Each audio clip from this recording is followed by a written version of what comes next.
Monday, 18th of May 2026. Our attention has been drawn to the chaos, violence, looting and disruption of transport in the country today, ostensibly to protest high fuel prices. Even though our Constitution protects the right to demonstrate and picket, it is quite unfortunate that today's protests have once again been hijacked by political actors for political ends. Whereas we take cognizance of the fact that fuel prices have risen significantly as a result of ongoing global political crisis, looting, violence, blocking roads, and vandalizing public and private property can in no way bring down the oil prices. If anything, the disruption of transport and closure of business can only worsen the situation. The government, led by the National Treasury and the Ministries of Energy and Transport, are taking steps to engage with transport stakeholders to explore the ways of addressing price increases, and we are confident that the talks will bear fruit. We are, however, concerned that although most parts of Kenya were peaceful, criminal elements in some parts have been mobilized and deployed by rogue politicians to target government projects, property, personal property, pro-government, and also property of pro-government leaders. The looting of courteous supermarkets owned by a member of parliament who supports government, the burning down of UDA offices in Wote in Makueni County, and the torching of 2 trucks at the site of Rironi Mau Summit flagship project are not coincidence, but a calculated move to spread fear and intimidate government supporters and innocent public servants.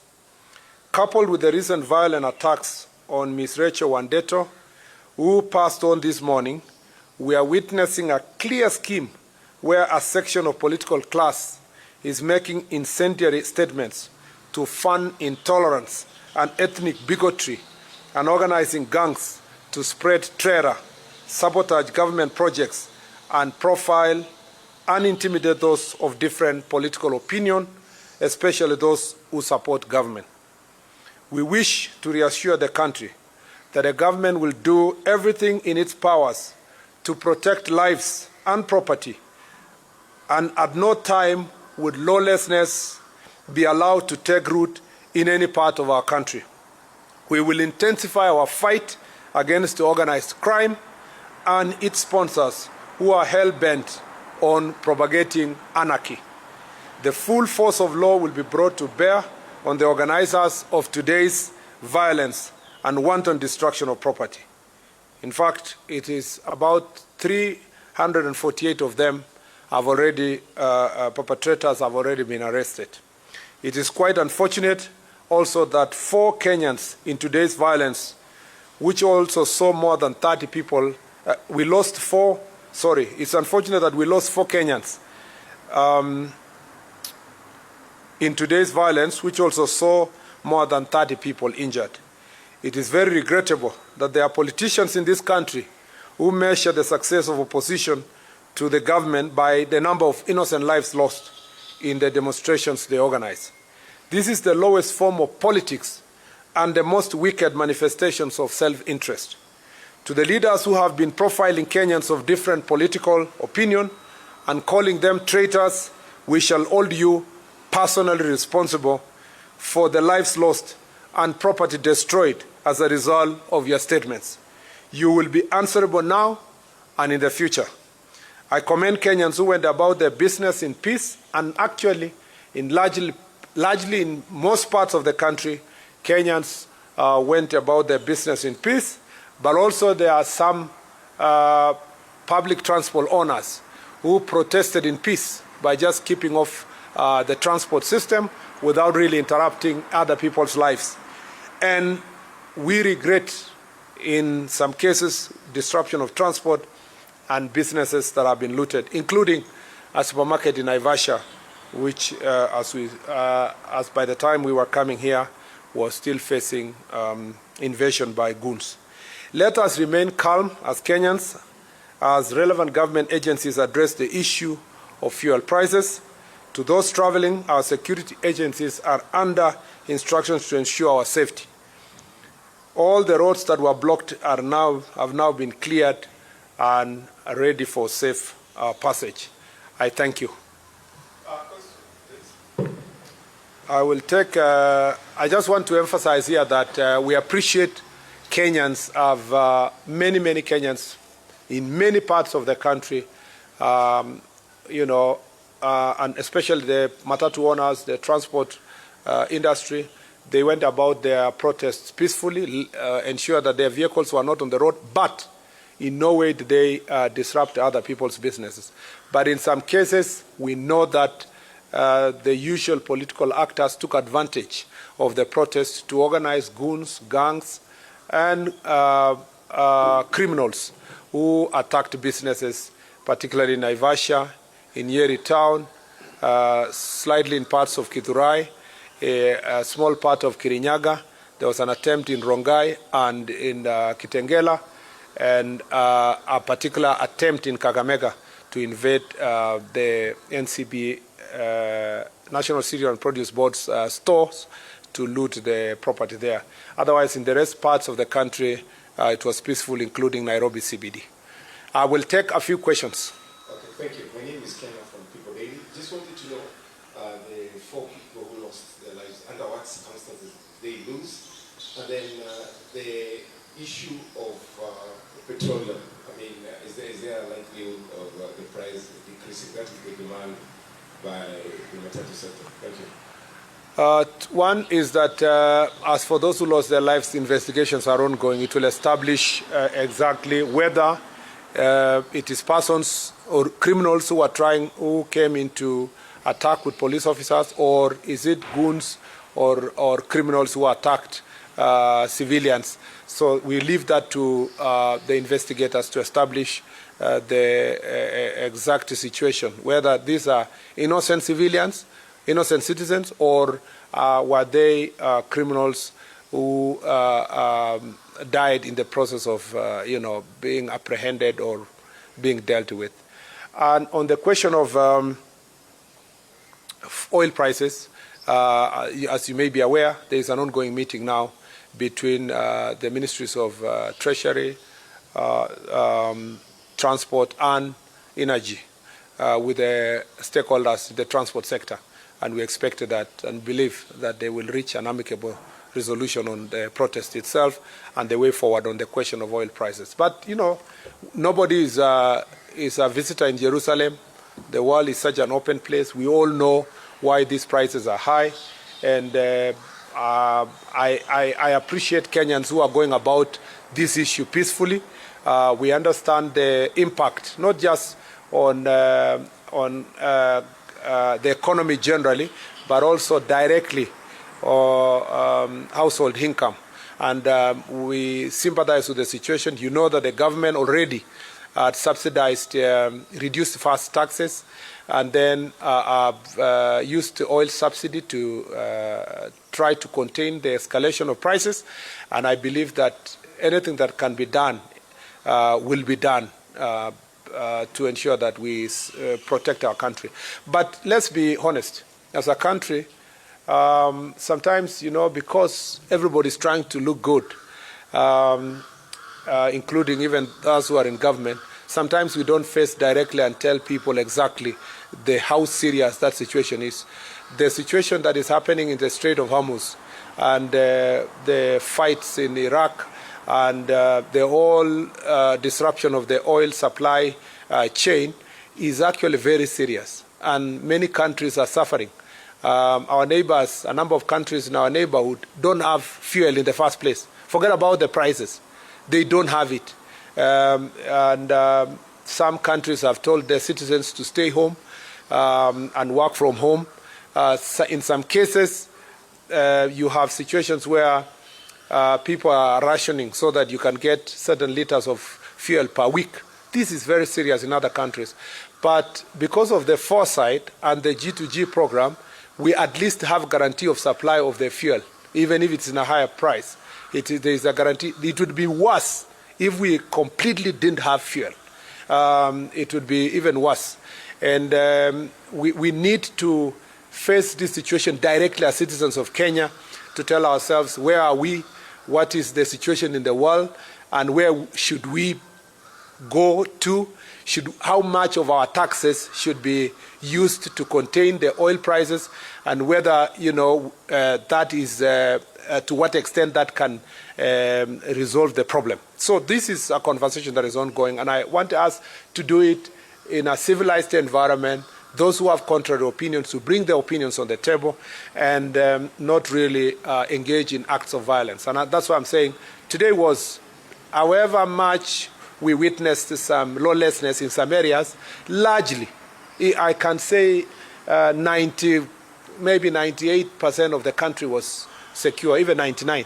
The 1% was a few spots where some political actors decided to engage criminal elements in acts of lawlessness and violence. My name is Daniel Mustari from Daily Trends. Okay. My name is Daniel. Oh yeah, I'm being reminded that I had said the problem of oil prices in Iraq instead of Iran.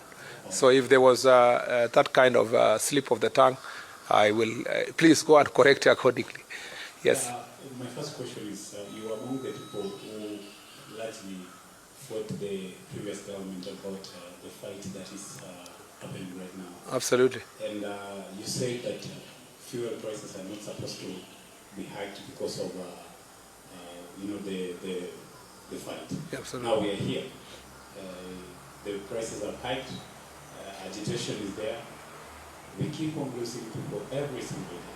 I mean, number one, what are you going to do that, because every single time that we go for protest, we lose lives. What are we really supposed to do so that we can be able to avoid all these things? And number two, what is the government doing to be able to get rid of this agitation of people that, demonstrations of fuel that is enough. But number three, you've linked this to the political class. I mean, that's too many. How will I remember all of them without a pen and paper? Yes, proceed. Who are these people that you say that have done all this? Who are these politicians? Give us the names of the politicians that have done all this, and just straight to that point. Thank you so much. First, let me say that you have raised a very important issue that when I was in Senate in the last administration, I was a very serious critic of the way the oil prices were being handled by the government. In fact, I see my clips are going around online because I was very firm that the government must do something. They cannot be just on standby. And I did it on the floor of the Senate. But you should give us credit that no life was lost during that time, during that agitation, that we never organized a protest. We never agitated for Matatu sector to stop transport. In fact, I dare say that the leaders of Matatu industry at that point in time never protested against the government. So the question you should be asking yourself, why did they feel that it was okay to understand President Uhuru Kenyatta, but when it is President William Ruto, they should go to the streets? You should ask yourself, why did they not stop their vehicles just less than 4 years ago? And why is it that in the administration of President William Ruto, they have stopped their vehicles from coming to the streets? There must be something. There must be a certain level of profiling that applies to William Ruto that does not apply to President Uhuru Kenyatta. And the guess is as good as your guess is as good as mine. If you will give us credit for those who were opposed to the administration that time, you must give us credit for using constitutional means and using the floor of the House and giving alternative suggestions to how to handle the fuel crisis. We never organized one protest, no life was lost, no supermarket was looted, no person was targeted to be killed as a result of the higher fuel prices less than 5 years ago. So I am very proud of my record and the statements I made in the Senate just about 5 years ago. and I'm very proud of how President William Ruto handled his opposition to how government was running its affairs in the last 5 years. I wish current opposition would emulate him instead of organizing violence and so forth. And I am just asking the most simple thing. Please, the transport sector, the way you understood President Uhuru Kenyatta and never went on strike just less than 5 years ago, that is the same way you should understand President William Ruto because he's in office. Number two is that how can we ensure that in future protests do not lead to loss of life? It's just by ensuring that protests are protests. They are not criminal activities, acts of crime, looting, robbing people of their property, burning of property. As long as we stop, and I see you in the media, reporting that protesters, I saw one today, protesters in Naivasha banned 2 vehicles. Those are not protesters. Protests is constitutional. Protest is presupposed to be peaceful. Banning of 2 vehicles, the media should be able to profile the way it should be, to say criminals ban 2 vehicles in the name of protest. I wonder why media in our country does not really always give a proviso to such situations by saying there were protests, but today it was not protests, it was criminal activities that banned vehicles. Why are facts distorted? Why are facts distorted? And sometimes protesters were killed. Probably criminals who were looting were killed. They were not protesters. So let us characterize any peaceful protests will be protected in this country. And I don't think any one life will be lost in a situation where the protest is peaceful. So let it be protests, not criminal activities, and life will not be lost. The last thing I'll say is that who are these politicians we are talking about? The investigations are not going, but the incitements, the people who have been inciting, particularly that the former deputy president is on record inciting people who have a different opinion and telling people in his backyard that anybody who is having an alternative political opinion supporting President Ruto is a traitor, and the traitors must be punished. So the understanding of his supporters perhaps is that you must attack physically traitors, and he will be held personally responsible. And all other politicians who are engaging in these acts of violence will personally be held responsible. I see sometimes some of these politicians speaking about ICC, take this one, ICC, and so forth. I don't know if they know that they are making their bed now and they will lie in it.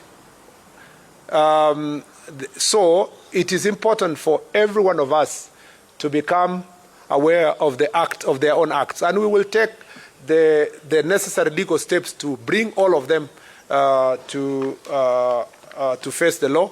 I know even the banning of the UDF officers in Wote, in Makueni, was organized by politicians, and the investigations are not going. So just give the DCI a few more hours, and those who are personally responsible will be held to account. I think I have answered all the questions. Yeah, I'm seeing somebody somewhere there. Yes, last one. Sorry, because you guys also indulged us by waiting for over an hour. I am indulging you by taking more questions.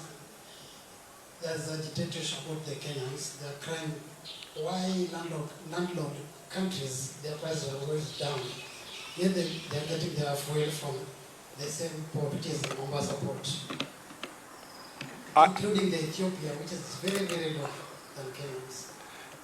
I don't want to mention countries, but the last example you gave, just go and Google now if they have any fuel. Okay?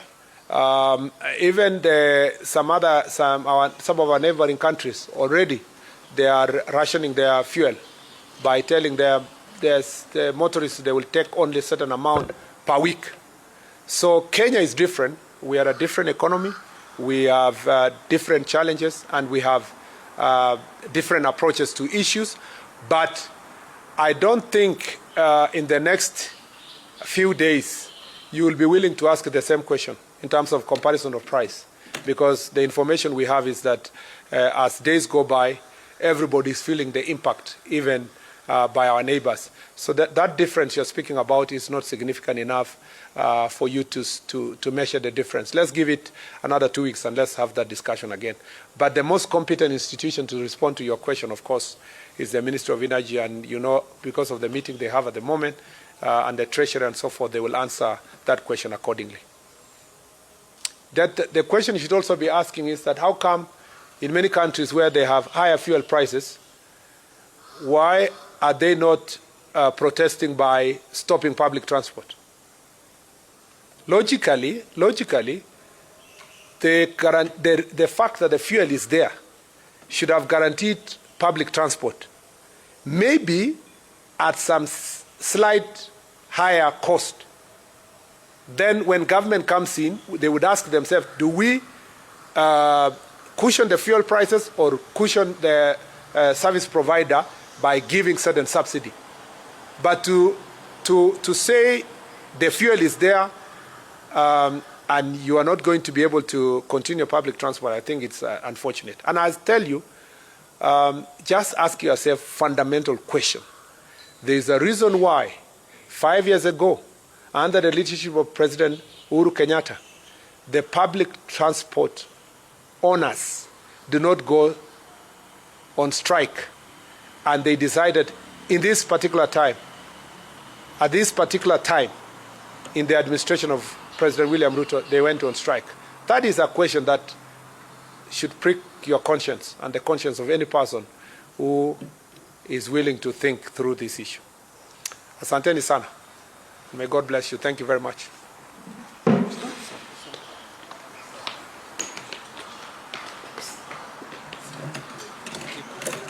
Yeah, you keep the tablet. Phone na nini yenu?